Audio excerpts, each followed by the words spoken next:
ನೋಡಪ್ಪ, ಆಶೀರ್ವಾದ ಪಡ್ಬಿಟ್ಟು ಹೋಗೋಣ ಅಂತ ಬೇಡ್ಕೊಂತಾರೆ. ಆ ದೇವರು ನಿನ್ಗೆ ಒಳ್ಳೇದ್ ಮಾಡ್ಲಿ.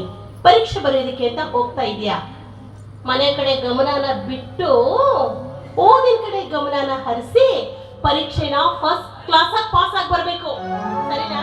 ಅಮ್ಮ, ನನ್ನ ಮೇಲಿಟ್ಟಿರೋ ಈ ಪ್ರೀತಿ ವಾತ್ಸಲ್ಯನ ಶಾರದಳ ಮೇಲಿಟ್ಟು ನಾನು ಬರೋವರೆಗೂ ಅವಳನ್ನ ನಿನ್ನ ಸ್ವಂತ ಮಗಳಂತೆ ನೋಡ್ಕೊಳ್ಳಮ್ಮ. ಅದೇ ನನ್ನಲ್ಲಿ ಬಿಡುವ ಮೊದಲ ಆಶೀರ್ವಾದ. ಕಂದ, ಮುದ್ದಿನ ಮಗನ ಹೆಂಡತಿ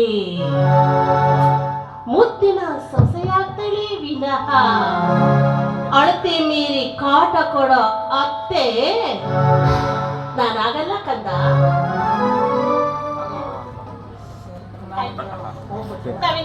ಹೊರಡ್ಬೋದು. ಅಮ್ಮ, ಯಾಕೋ ತುಂಬಾ ತಲೆ ನೋಡ್ತಾ ಇದೆ ಅಮ್ಮ.